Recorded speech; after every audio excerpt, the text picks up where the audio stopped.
darme de nuevo la cátedra, me pidieron que siga dando, así que hoy seguro que doy y ya no sé si para la próxima clase ya habrán designado sustituto, y si no, tendrán la suerte o la desventura, bueno, de verme otra vez. Voy a arrancar con algo que em, lo hago todos los años, que es reflejarles la estructura de la Constitución Nacional. Yo tengo hecho un cuadro que está cargado en la plataforma, que es lo que voy a desarrollar ahora y que les sirve para todo lo que sea derecho público, porque ahí tienen una especie de síntesis ordenada del articulado de la Constitución. Yo algo ya señalé en la clase anterior y arranco justamente con eso. Después de la reforma del 94, estamos en presencia de un texto constitucional que tiene en este momento, después de esa modificación, de esa reforma, 129 artículos. Si ustedes la abren, empieza en el primero, no puede ser de otra manera, y termina en el 129. A partir de ahí, del 129, que sería el fin del texto constitucional, hay una especie de apéndice o capítulo que se llama, titulado Disposiciones Transitorias. Y hay 17 disposiciones transitorias que son, y le explico, justamente el nombre ya nos está marcando un poco el camino a seguir, es decir, son disposiciones para un determinado momento y que una vez que cumplan su cometido, ya tendrían que desaparecer. La mayor parte de ellas ya han cumplido como decía, ese cometido y ya no tienen vigencia. No obstante, están en está en el texto, pero ya sin vigencia y a poco que las lean o que las analicen, se van a dar cuenta o fácilmente se van a dar cuenta que ya no tienen el porqué. Pongo una de ejemplo, la disposición transitoria número 9. Ustedes recuerdan, creo que lo hemos dicho y aparte sabido, que una de los aspectos más trascendentes de la reforma del 94 fue la posibilidad de la reelección inmediata del presidente de la Nación. Hasta ese momento, con el texto original de la Constitución del 53, el mandato presidencial duraba 6 años y la Constitución prohibía que quien detentaba el poder y terminaba su mandato pudiera ser elegido en forma inmediata, agregando incluso que debía dejar transcurrir un periodo. Eso se modificó sustancialmente en la reforma del 94 y se estableció que el mandato había una reducción de los 6 años a 4 y al darle la posibilidad al candidato al presidente que estaba en ese momento de volver a, a presentarse para justamente un nuevo periodo, así se lo permite, pero hace una limitación. Y acá tiene que ver con esta disposición novena que yo decía dentro de los artículos transitorios. La Constitución dice que ese mandato podrá ser reivindicado, podrá ser puesto nuevamente en función por una sola vez. O sea, cumplo los 4 años, puedo presentarme, finalizo el mandato, puedo presentarme otra vez, si triunfo, tengo otros 4 años y ahí se terminó. Incluso haciendo hincapié en que tampoco podría darse la situación que se cruzaran los candidatos. Supóngase que el presidente sea A y el vicepresidente B. Entonces, se puede ser reelecto una sola vez. Entonces, ¿qué hago?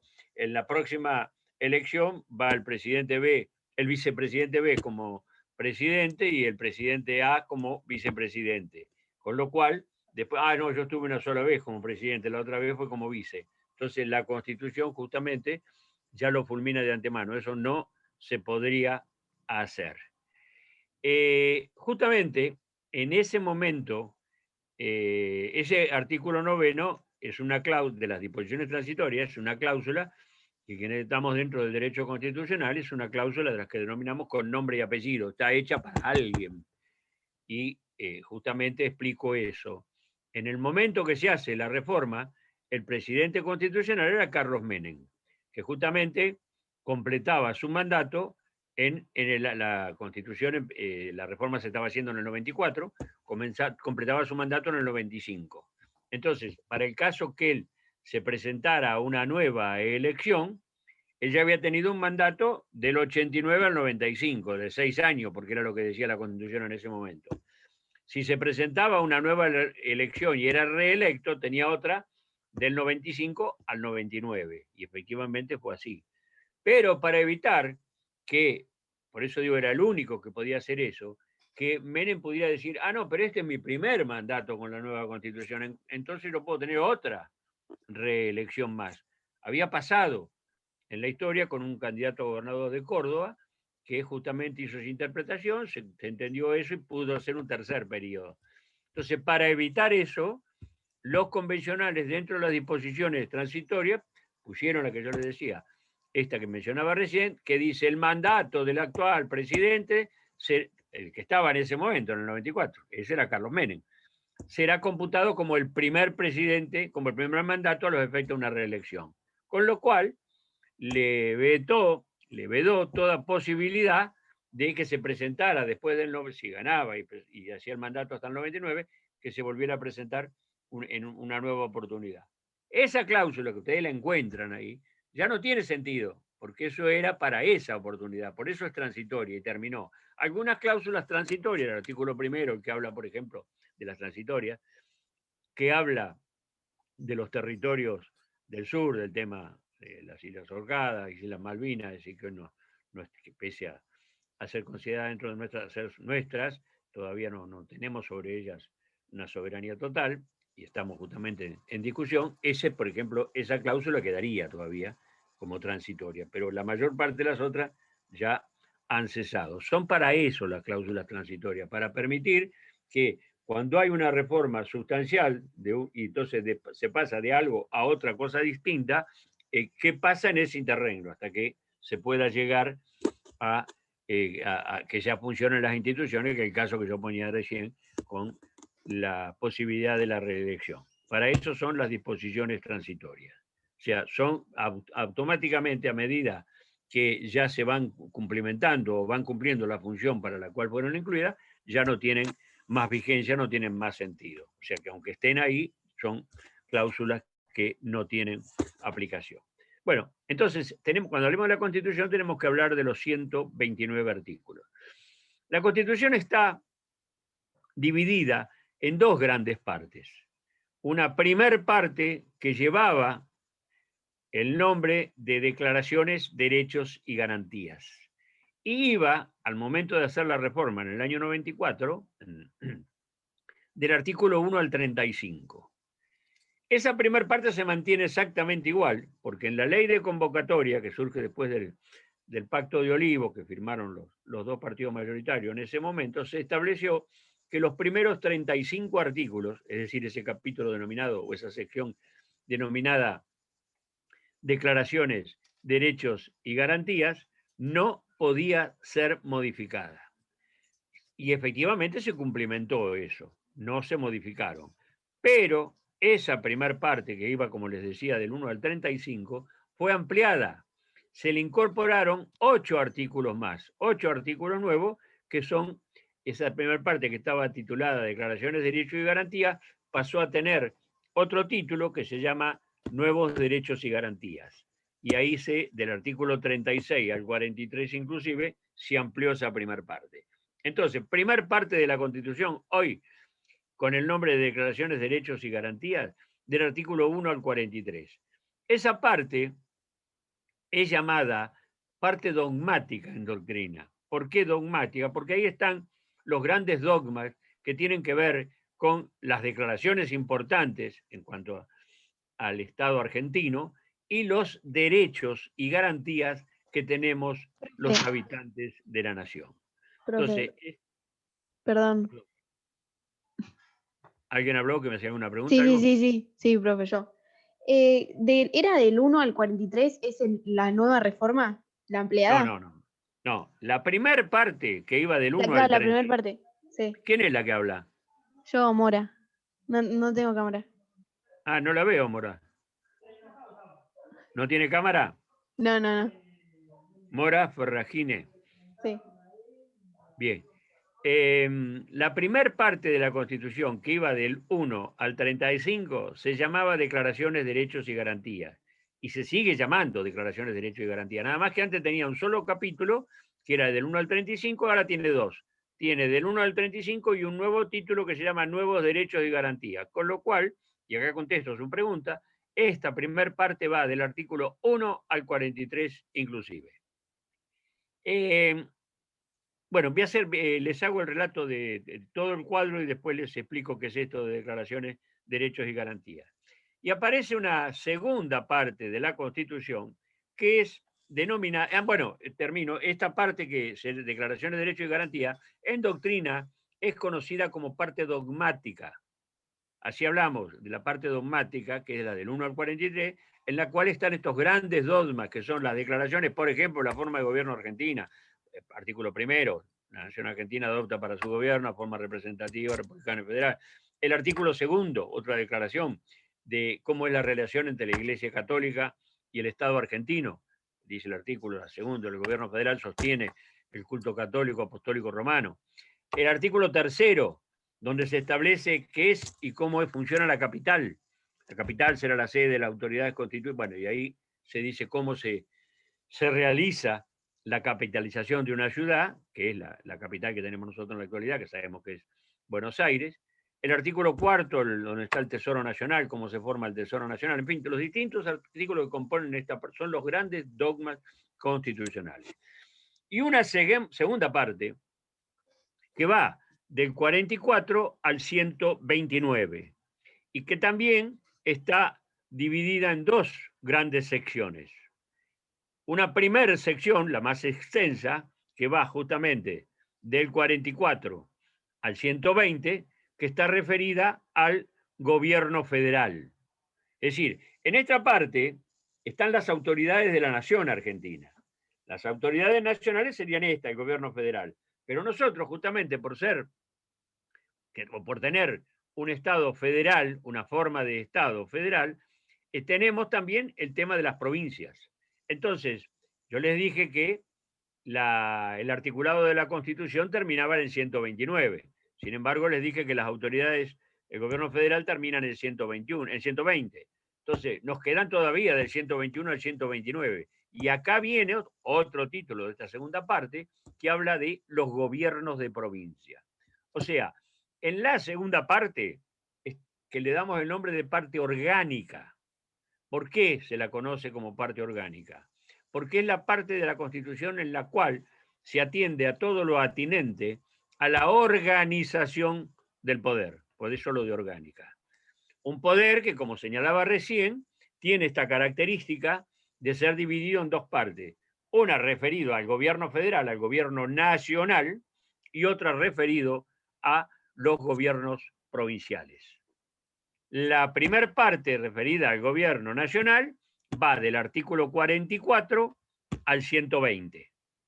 Y la segunda parte, que está referida a los gobiernos de provincia, va del 121 al 129.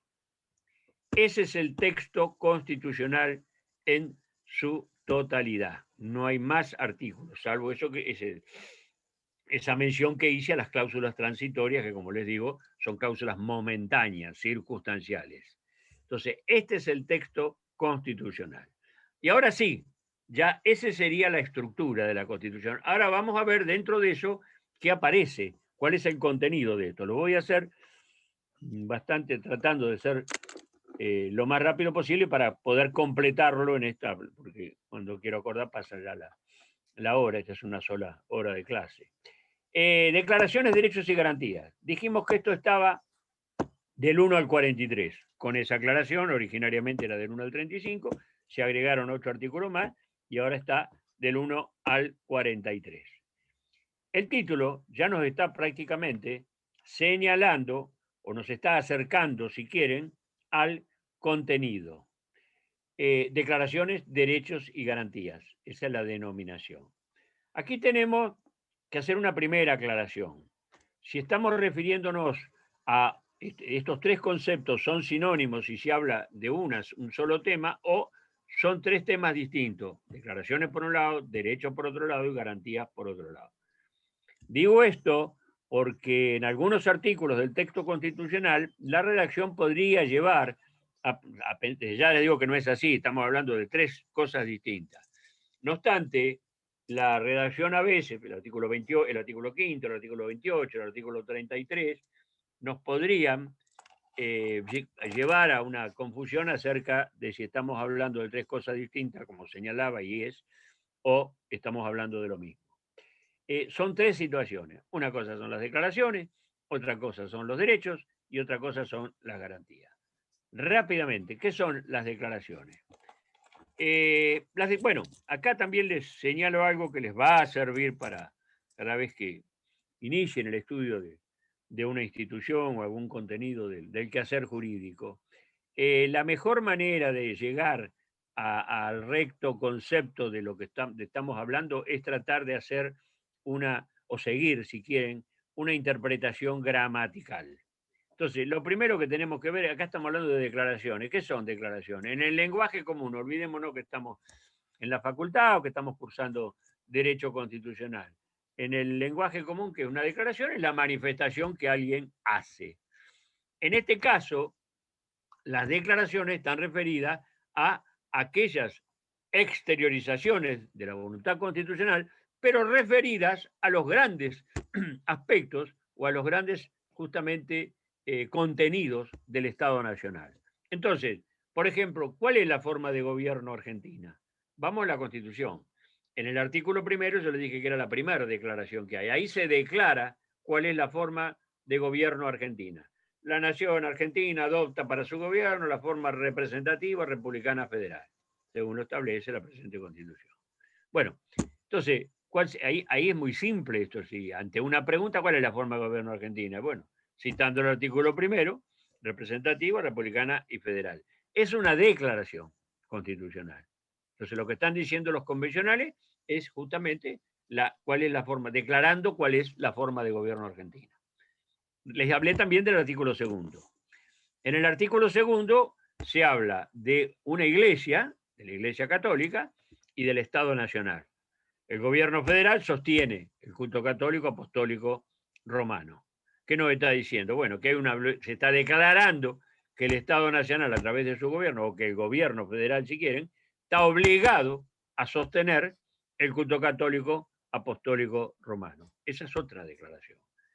La tercera que yo señalaba, la capital federal del país, que vamos a tener la capital y que va a ser la sede de las autoridades constituidas, y después cómo se establece, es la tercera declaración.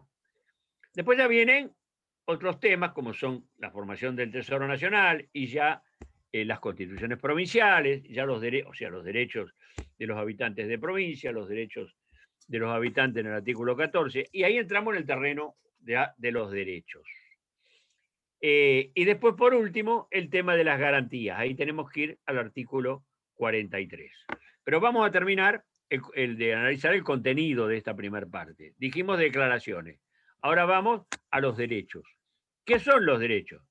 Esto tal vez ya estemos en un terreno más simple. Cualquiera de ustedes, sin tener grandes conocimientos jurídicos, ni haber, o recién estando en las primeras semanas de cursada, si yo les pregunto qué es un derecho en el lenguaje de ustedes, sin muchas precisiones técnicas a lo mejor, pero me van a saber manifestar. Sabemos que cuando decimos que tenemos un derecho, pues sería una atribución, una facultad que tengo con respecto a algo, que está consagrada en un texto legal, en este caso en la Constitución, y que es algo que se me otorga y que lo tengo que ejercitar, y que no me puede ser vedado, no me puede ser coartado ese derecho. En este caso estamos hablando que la propia Constitución me lo establece. Entonces, eso como concepto acerca de lo que es un derecho.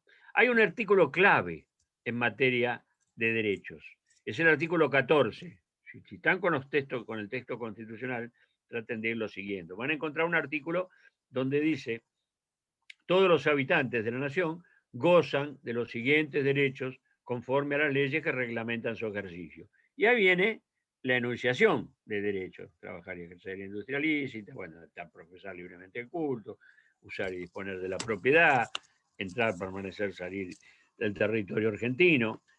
Bueno, todo esto, publicar las ideas por la prensa sin censura previa, todos estos derechos están establecidos en la Constitución Nacional. Con una característica, fíjense, primer pregunta que yo le puedo hacer: para tener estos derechos, ¿necesito haber nacido en el país? Primer pregunta que podríamos hacer. O la cambio de otra manera: un pariente, un amigo, alguien que vino ayer, español, italiano, de donde sea, llegó al país, está por derecha, entró con permiso y cumplió con las cuarentenas, en fin, las disposiciones que están en este momento, tiene exactamente los mismos derechos que nosotros. Puede comprar, puede vender, puede casarse, puede profesar su religión. Es decir, ¿tiene esos derechos?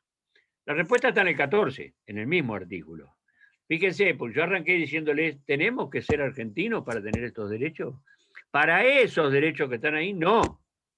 ¿Por qué? Y fíjense que el 14 dice: todos los habitantes del país tenemos los siguientes derechos conforme a las reglas que permiten su ejercicio. Entonces, todos los habitantes, ya no dice el argentino, el uruguayo, no, todos los habitantes que estén, no importa ni su sexo, ni su nacionalidad, ni su religión, ni su postura ideológica, todos los habitantes tienen estos derechos. Sí hay derechos que no los tienen todos los habitantes, y esto también es sabido. Este año sabemos que es un año de elecciones.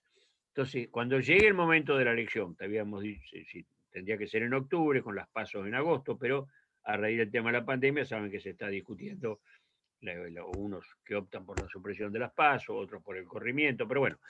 Pero los que lleguemos ya incorporados al padrón y que votemos en octubre, ahí sí, necesariamente vamos a tener que ser, para votar en la elección presidencial, bueno, no va a haber presidencial, en la legislativa, en las municipales, en algunas provinciales de legisladores, sí, ahí tengo que ser argentino, nativo, o puede ser nacionalizado, alguien naturalizado, que haya, ante la opción, yo nací en otro país, pero quiero hacerme ciudadano argentino. Ahí sí. Porque esos derechos, ¿cuáles son? No es un derecho civil ese, el derecho de votar o de formar parte de una lista. ¿Qué derecho es? Un derecho político. Entonces, para tener acceso a los derechos políticos, sí, ahí hay otras condiciones. Yo tengo que tener 18 años, 16 algunos con el voto facultativo desde hace pocos años, y tengo que ser argentino, o sea nativo, o sea por opción, por una decisión mía que he pedido la nacionalidad. Entonces, los derechos de los habitantes son todos. Todos los derechos que están anunciados en el 14 los tenemos todos. Algunos otros derechos, caso de los políticos, ya no. Los derechos, otra pregunta que se puede plantear, o otra inquietud que puede surgir, es en el tema de los derechos, si necesariamente tienen que estar en el texto constitucional o en una ley. Es decir, ¿puede haber derechos que nosotros decimos los tenemos pero no están en ningún lado? Bueno, en la actualidad prácticamente todos los derechos que se ejercen, la mayor parte están, son muy poquitos los que podrían, y se me ocurre algún ejemplo ahora, pero no siempre fue así. A punto tal que los convencionales, en 1853, cuando hacen la Constitución, en la primera reforma que ésta sufre en el año 60, incorporan, tomándola de la Constitución de Estados Unidos, lo que fue la enmienda novena de la Constitución norteamericana, el llamado artículo de los derechos implícitos. Esto está en el artículo 33 de la Constitución Nacional, mantiene esa numeración. Fue uno de los 33 contenidos en los primeros 35 que no fue modificado. ¿Qué dice este artículo? Bueno, este artículo nos señala la posibilidad de que en el caso de que algún derecho no hubiera estado en el texto constitucional, y lo dicen los convencionales del 53, no significa que no existan derechos que no están en el texto constitucional, pero que surgen de la soberanía del pueblo y de la forma republicana de gobierno. Y tienen un ejemplo. En 1853 no había, por ejemplo, legislación laboral, no había derechos de los trabajadores. Sin embargo, cuando empiezan los primeros juicios, cuando salen las leyes laborales y empiezan los primeros juicios laborales o los primeros reclamos de los trabajadores, hubo gente que se opuso y dice, no, no están en ningún lado. Era cierto, no estaban. Solamente la Constitución lo que decía, que lo sigue diciendo el artículo 14, el derecho de trabajar y de ejercer industria lícita. Eso sí estaba, tengo derecho de trabajar. Pero no decía que quien trabajaba, por ejemplo, tenía el derecho a una jornada limitada de 8 horas, tenía el derecho al salario mínimo vital y móvil, tenía derecho a las vacaciones, tenía derecho al pago de la asignación complementaria, el aguinaldo. Todo eso no estaba en la Constitución. Pero no es que los convencionales se lo olvidaron o que los convencionales no se lo acordaban o que los convencionales no lo sabían. No, es que en ese momento esos derechos todavía no estaban reconocidos. Recién a fines del siglo XIX, con el llamado constitucionalismo social, empiezan los derechos de los trabajadores y los derechos de los gremios. En una forma elemental primero, pero con el paso de los años, o siglos si quieren, se fue eso perfeccionando a llegar. Y después hay que incorporar en la Constitución, y así fue, en 1957 se le incorpora a la Constitución un artículo que lleva el nombre 14 bis. En ese artículo está, primero, es un artículo bastante extenso, en el primer párrafo los derechos de los trabajadores, en el segundo párrafo los derechos de los gremios y en el tercer párrafo los derechos de la seguridad social, todo el tema previsional, jubilaciones, pensiones. Pero en el momento que se creó nació la Constitución no estaba. Entonces, ese artículo 33 fue un poco la llave de entrada a la Constitución que permitió, desde el fin del siglo XIX, cuando empiezan los reclamos laborales, hasta el año 1957, que la jurisprudencia reconociera los derechos del trabajador como derechos constitucionales, pese a no estar incorporados en la Constitución.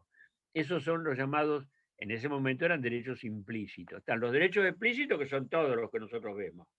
Hoy los derechos del trabajador son explícitos, pero a medida que pasa el tiempo pueden ir apareciendo nuevos reclamos, nuevas exigencias que no están, pero ese artículo posibilita que sean ingresados al contenido del texto constitucional. Este es un tema que después, cuando ya empiecen con el análisis de los derechos, van a ampliar, van a ver lo que se llaman derechos de primera generación, de segunda generación, hasta llegar ya a la actualidad con los derechos de tercera generación. Todos los que están en el artículo 14 son de primera generación, son los derechos que estaban al momento, que existían, y eran reconocidos por el texto constitucional, al momento de sancionarse la Constitución Nacional. Pero hoy tenemos esos otros derechos, como señalábamos recién, que no estaban en el texto constitucional y que después de la reforma, primero en el 57 les dije el de los derechos sociales, pero después en el 94 hubo otros. Esos artículos que van hoy del 36 al 43, que son los nuevos derechos de garantía, fueron incorporados recién a la Constitución Nacional en 1994. Y fíjense, si ustedes analizan esos artículos, les digo dos, 37 y 38, son los artículos que hablan de los derechos políticos,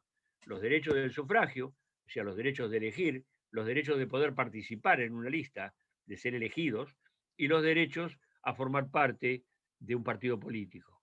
Eso, que ya estaba reconocido por ley, no lo inventaron los constitucionalistas del 94, pero recién se incorporaron en la Constitución a partir de 1994.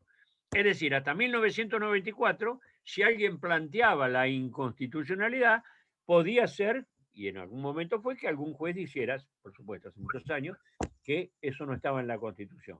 Pero justamente la existencia de este artículo 33 que mencionábamos recién permitió que en forma paulatina la jurisprudencia fuera reconociendo los derechos. Yo estoy usando la palabra jurisprudencia, supongo muchos de ustedes la conocerá, pero me estoy refiriendo a las resoluciones judiciales. Jurisprudencia justamente es lo que dicen los jueces en su sentencia. Si una cosa es lo que dice la ley, otra cosa es lo que dice el juez. Por supuesto, no se va a apartar mucho el juez, pero por vía de interpretación muchas veces puede ampliarse el concepto establecido en una ley o puede ser modificado.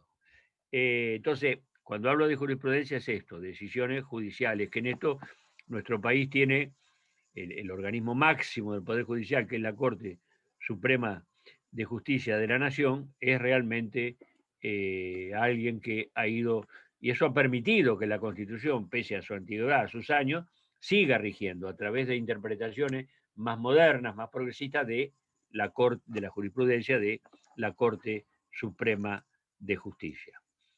Bueno, eso en cuanto a los derechos. Y nos queda otro tema, que es el de las garantías. ¿Qué son las garantías? Las garantías son, lisa y llanamente, recuerdan que recién les mencionaba la importancia de utilizar el método de interpretación gramatical.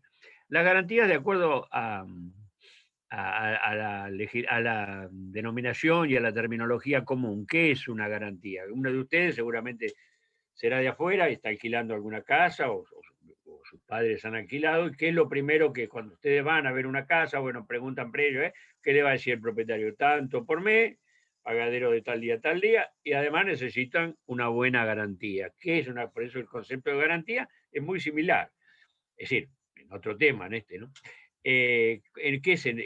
¿Cuál es la finalidad de la garantía en un alquiler o cuando sacan un crédito? Y que en el caso de que el que adeuda, sea el medio alquiler, sea la cuota, no pague, haya alguien que responda por él. Con lo cual, el acreedor se está asegurando que sabe que esa persona va a pagar, sea él o la garantía que puso. Por eso son tan exigentes de buscar que la garantía sea solvente, tenga propiedad, en fin, que pueda tener algún bien en caso que haya que ir contra ella y haya que embargarle.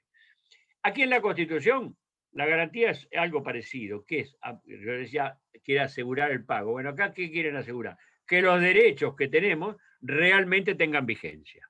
Entonces, la Constitución o los convencionales nos han dado elementos para que en el caso que algún derecho sea cercenado, sea lesionado, yo pueda recurrir a la justicia a pedir que ese derecho pueda nuevamente ser puesto en vigencia.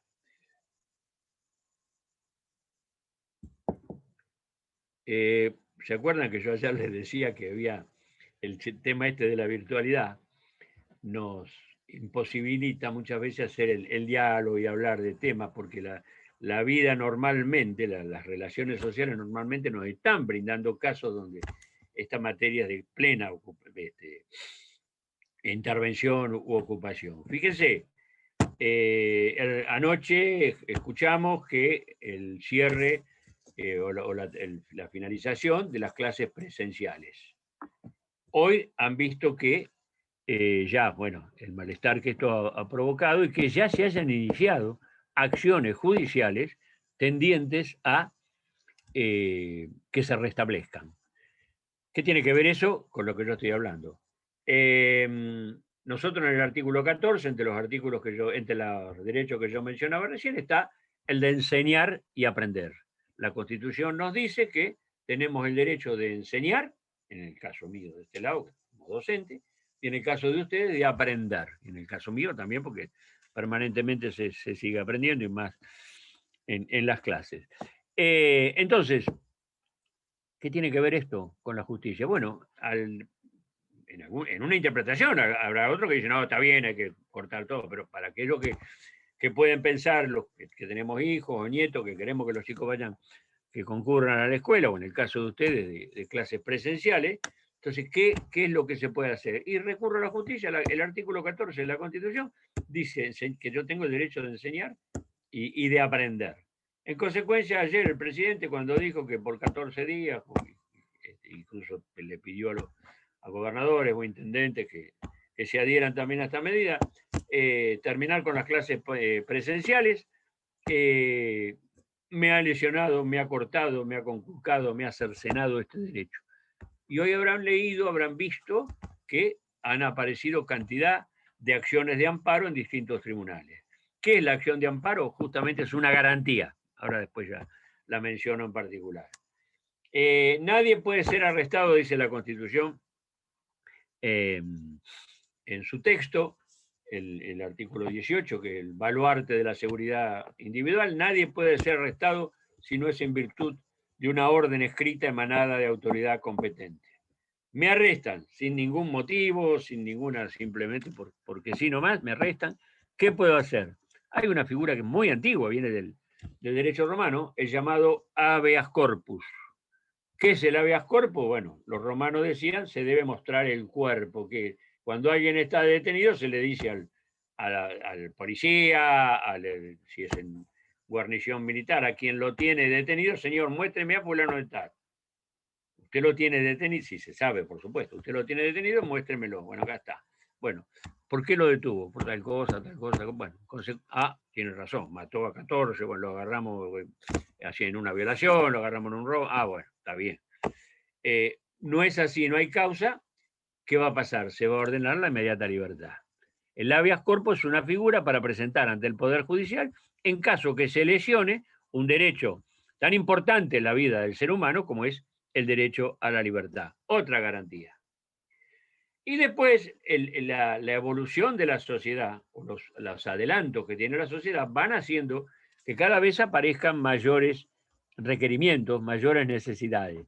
El tema, nosotros ahora estamos usándolo, esta tecnología que es el caso de la cibernética, la computación. Esto también ha englobado que aparezcan la posibilidad de que empresas, gobiernos, si quieren, tengan datos personales de cada uno de nosotros, que pueden ser muchas veces utilizados con fines que, es decir, alguien puede necesitar datos.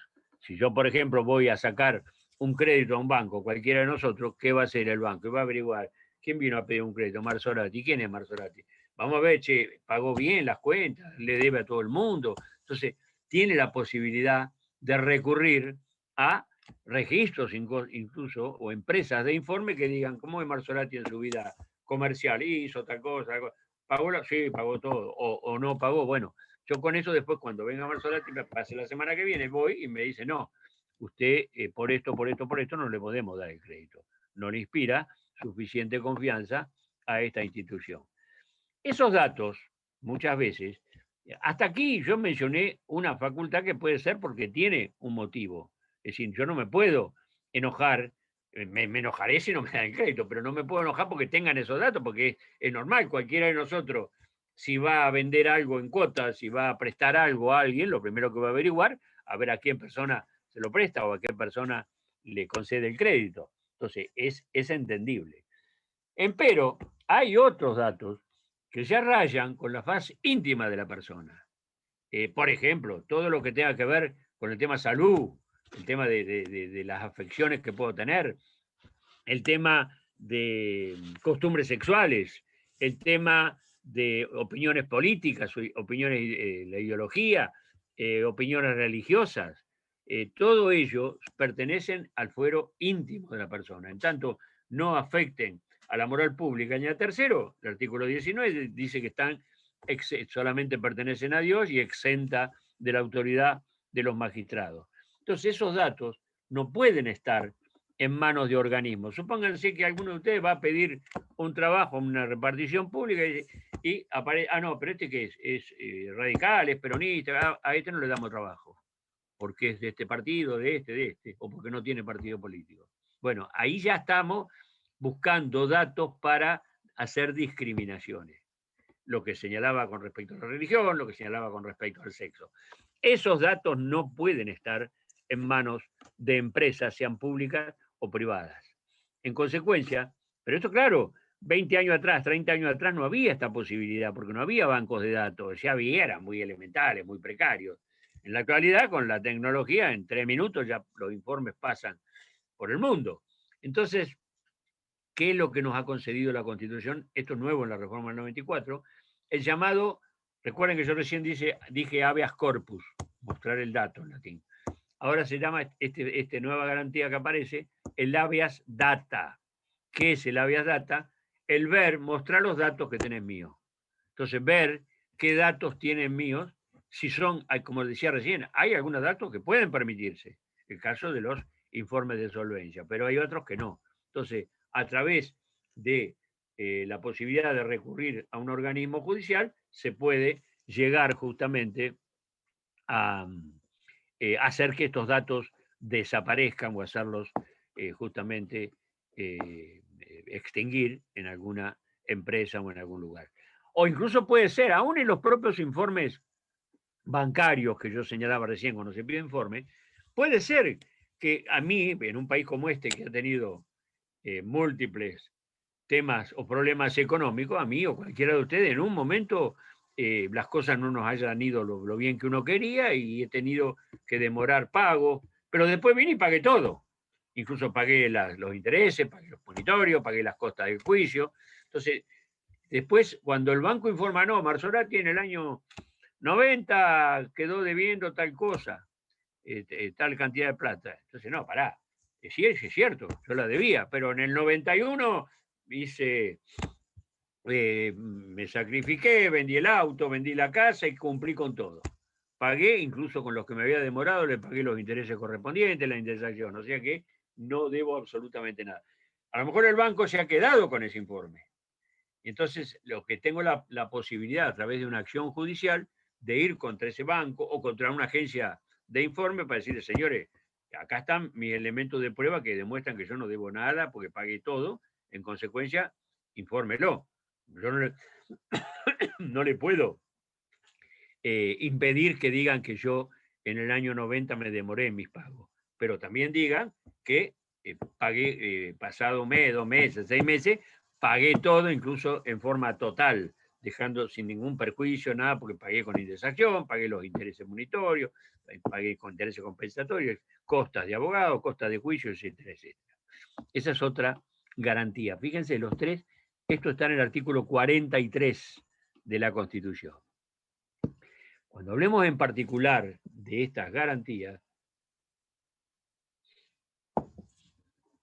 van a ver cómo han ido, yo adelanté algo, cómo han ido naciendo, cuál es la más antigua, cuál es la más nueva, pero hay una que es muy particular, que es la del amparo, porque es una garantía que no estaba en la Constitución, que no estaba, no había ley, y sin embargo, a raíz, allá por la década del 50, después de justamente un caso, después de la caída de Perón, en el 55,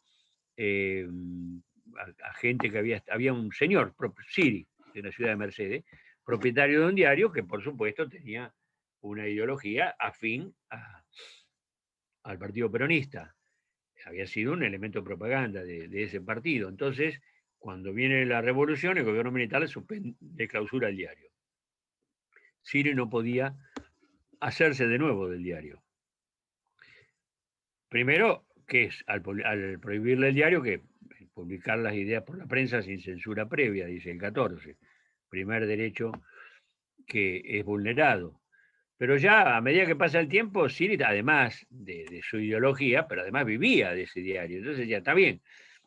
Yo acepto que hay un gobierno nuevo, que ha derrocado al gobierno anterior, más allá de que es un gobierno de facto, o sea, pero bueno, no me dejan publicar el diario, lo acepto, pero por lo menos devuélvame la máquina, pues yo con esa máquina no puedo hacer un diario, pero puedo hacer eso, tarjeta, factura, estampita, en fin, algo, por lo menos para ganarme la vida.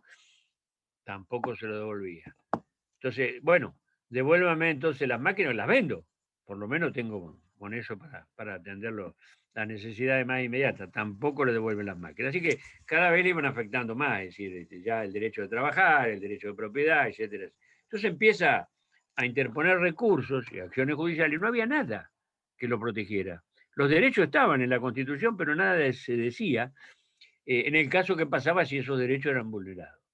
Entonces, pasó bastante tiempo de esto, y en el año 57, 2 años y pico atrás, llega la Corte.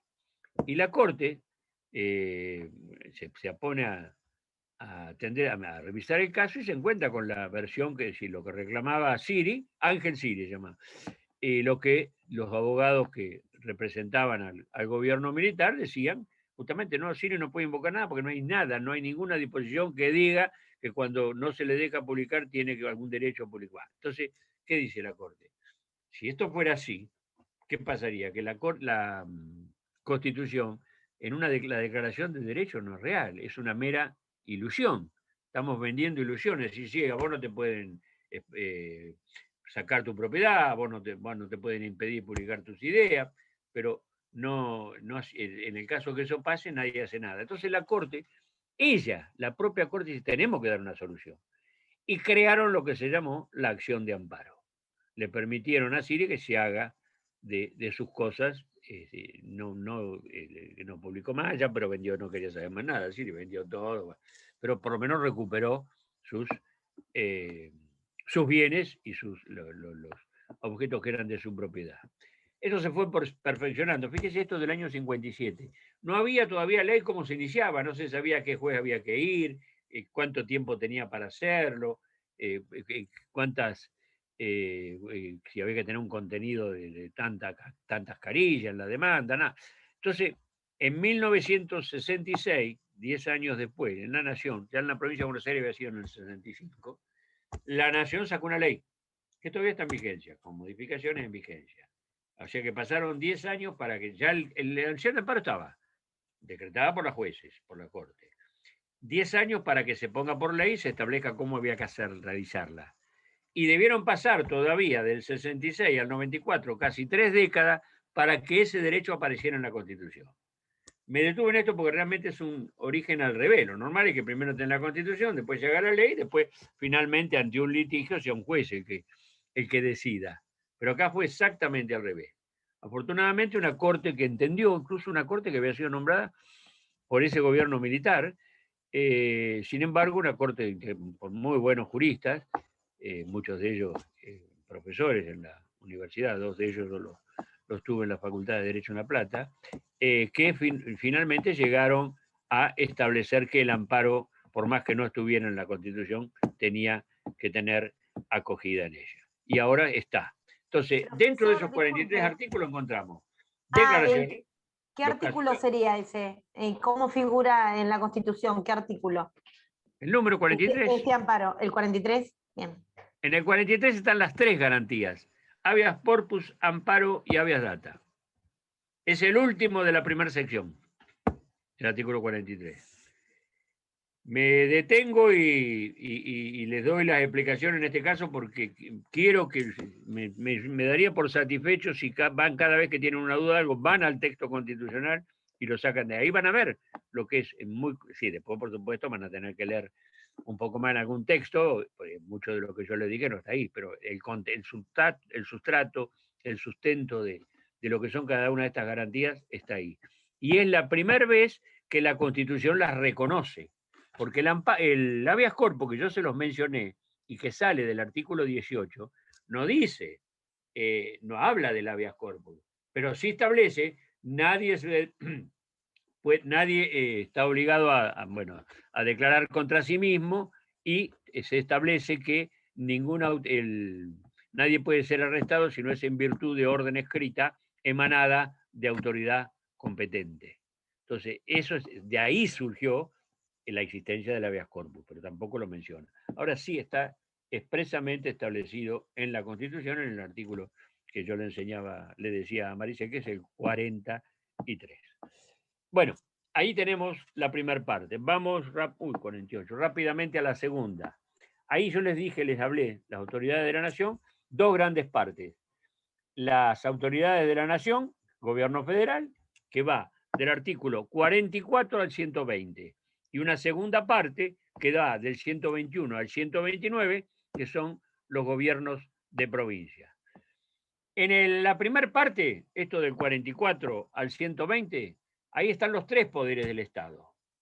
El orden que ha seguido la Constitución es el orden que tienen las constituciones de aquella época, las constituciones decimonónicas, hermanos, y las constituciones del siglo XIX, primero el Poder Legislativo, segundo el Ejecutivo y tercero el Judicial.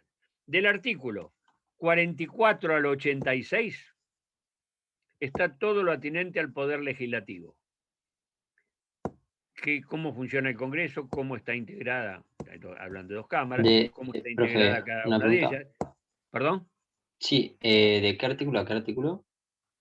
44, el primer artículo de la parte orgánica, del 44 al 86. Ahí está todo lo atinente al Congreso, las atribuciones que éste tiene, cómo se hace una ley, todo está en este primer tema de los poderes, que es el legislativo. Después viene el poder ejecutivo, tan importante en nuestro país porque nosotros tenemos un sistema, eso ya lo dijimos, lo hemos mencionado, presidencialista, donde la mayor parte del poder está en manos del presidente de la nación, del poder ejecutivo. Y esto va, les decía, del 87 al 107. Ahí también tienen todo, cómo está integrado el ejecutivo, cómo se lo elige, cuáles son los requisitos para ser elegido, cuáles son sus atribuciones, el capítulo destinado a los ministros, el jefe de gabinete, todo eso está en ese articulado que señalábamos, 87 a 107. Y después viene el judicial, que es del 108 al 119. Artículo 108 al 119, todo lo atinente al Poder Judicial. Y un artículo más, el 120, que está referido al Ministerio Público, que es justamente el encargado, en caso de los fiscales, es decir, quien defiende los intereses del Estado y quien lleva a cargo los juicios penales, por ejemplo. Eso está también en toda esta primera parte de esta segunda sección de la Constitución. Vuelvo para atrás. Constitución Nacional, dos grandes secciones: declaraciones de derechos y garantía y autoridades de la nación. La primera parte de la Constitución, declaraciones de derechos y garantía, del 1 al 44, al 43 inclusive, con ese nuevo título del 36 en adelante, que es nuevos derechos y garantías. Todo eso es declaraciones de derechos y garantía. La segunda sección, que va del 44 al 129, hasta el final de la Constitución, está referida a las, le llama, autoridades de la nación. Y tiene que ver, por eso no se lo señalaba, la organización del poder. Por eso le dimos el nombre de parte orgánica. Entonces, esta segunda parte, dado que Argentina es un Estado federal, que hay órganos federales, Presidente de la Nación, Congreso de la Nación, Corte Suprema de la Nación, pero también hay organismos provinciales. Nuestra provincia tiene un poder ejecutivo provincial, caso de Kicillof, una legislatura provincial, la que está en La Plata, y organismos judiciales provinciales, los que tenemos aquí en nuestra ciudad, en Tandil. Yo les decía en la clase anterior, yo había sido juez laboral, juez del trabajo, el Tribunal de Trabajo de Tandil, el juzgado que está en San Martín y Rodríguez, los juzgados civiles, los juzgados penales que están frente al hospital. Bueno, todo ello es materia provincial. O sea que tenemos jueces provinciales, pero también en la Ciudad de Azul hay jueces federales, que son jueces de la nación nacional. Entonces, eso lo recalco y va a ser recalcado cada vez que se toquen estos temas para que entiendan cómo funciona el poder en Argentina. Tenemos, cuando hablamos de ejecutivo, ¿y quién es ejecutivo? Y Fernández anoche, que declaró las restricciones a la nocturnidad, ese es el poder ejecutivo. No, bueno, pero ahora a la tarde, el que iba a hacer creo que lo debe haber hecho en este momento, me parece, una conferencia de prensa, era el poder ejecutivo, pero nuestro, de la provincia de Buenos Aires. Si esta clase fuera en Mendoza, hablaríamos del poder ejecutivo del gobernador mendocino, y así en cada una de las 23 provincias argentinas. Bueno, entonces ahí tenemos justamente el poder judicial, que va, decíamos, en la última parte de esta primera sección de la segunda parte, referida a la justicia. Todo lo que yo estoy diciendo de la Constitución es la Constitución nacional, no hemos tocado para nada la Constitución de provincias, salvo estas menciones que hice yo recién. Todo esto que estamos viendo y este cuadro que está subido en la plataforma está referido a la Constitución nacional. Y nos queda el último capítulo, 554, el último capítulo de esta segunda parte, que es del artículo 121 al 129, los últimos artículos de la Constitución Nacional, porque 129 es el último. Esto está referido a los gobiernos de provincia. O sea, todo lo que dije hasta acá era con respecto a las autoridades nacionales. Esto que viene ahora es referido a los gobiernos de provincia. Acá hay algo que si ustedes analizan el contenido de esta segunda parte, fíjense, la primera sección de esta segunda parte va del 44 al 120. Son 120, 76 artículos. La segunda sección, la que está referida a los gobiernos de provincia, del 121 al 129. Son 8 artículos. Claro, acá esto es fácil de entenderle. Puede haber una inquietud de ustedes, una pregunta, pero ¿qué pasa? ¿Por qué a la nación tanto y a las provincias tampoco, siendo que hay 23 provincias? Bueno, una característica del sistema federal es que cada provincia argentina, o de un sistema federal, bueno, por supuesto, hablando de Argentina, tiene su propia constitución. Cada provincia tiene, el artículo 5 de la Constitución así lo establece. Las provincias pueden dictarse sus propias constituciones. Pero en el dictado de su constitución, si bien las provincias tienen autonomía y pueden dictarse sus textos constitucionales, no es una autonomía tan amplia que pueda llegar a la independencia o a la soberanía. Ellas forman parte del Estado Federal Argentino. Entonces el Estado Federal Argentino, a través de la Constitución, les dice, bueno, sí, artículo 5, si lo quieren seguir, ustedes pueden dictar su propia Constitución, pero deben respetar las declaraciones de derechos y garantías, deben respetar la forma representativa republicana de gobierno y deben asegurar la administración de justicia, el régimen municipal y la instrucción primaria. Cumplido con estos requisitos, el gobierno federal garantiza a cada provincia el ejercicio y goce de sus instituciones. Eso lo dice el 5. Entonces, por eso es tan poco lo que establece la Constitución. Son una especie de ley marco. Las provincias ahí tienen esos requisitos, los tienen que encontrar ahí dentro de esos 8 artículos, a ver de qué manera, cómo han querido reflejar los convencionales la existencia de esos requisitos constitucionales. Hasta acá, con esto termina la Constitución Nacional.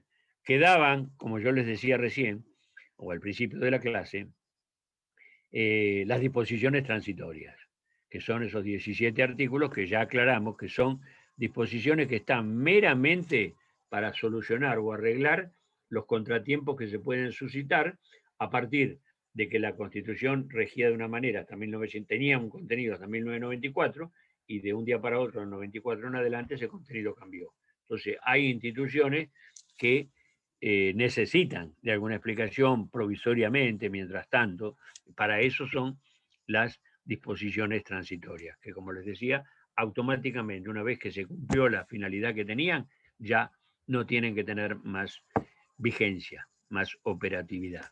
No obstante, quedan igualmente establecidas en la Constitución hasta que algún día se supriman, pero mientras tanto siguen estando, pero aún sin vigencia.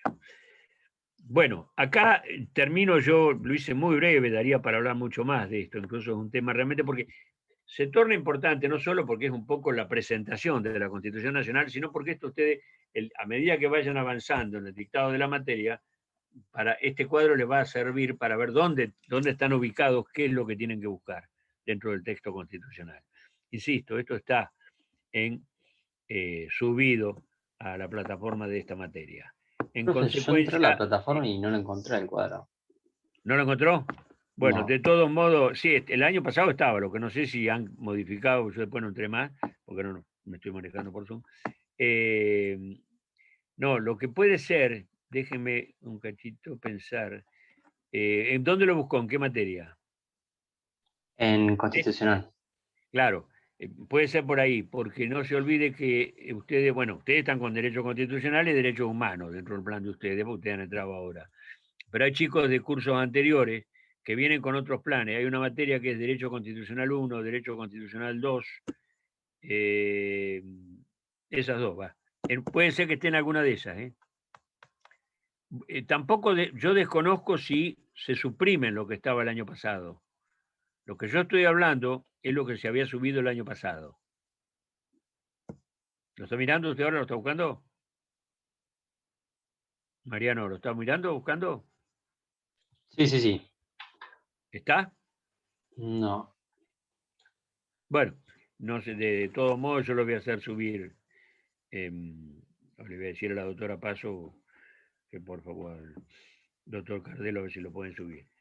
Bueno, como yo les decía al principio, para los que entraron más tarde, creo que esta es mi última clase, salvo que no se pueda integrar la cátedra y que hasta ahora me pidieron que diera solamente hoy. Por ahí puedo ser que dé alguna clase más. De todo modo, estamos hablando de los dos primeros puntos de la unidad 1 del programa vigente de esta materia de derecho constitucional. Permítanme que mire. Sí, es el primer punto, el sistema constitucional argentino, concepto de importancia, y esto sería la estructura de la Constitución Nacional. Todo esto, y termino ahora sí, está precedido del preámbulo de la Constitución.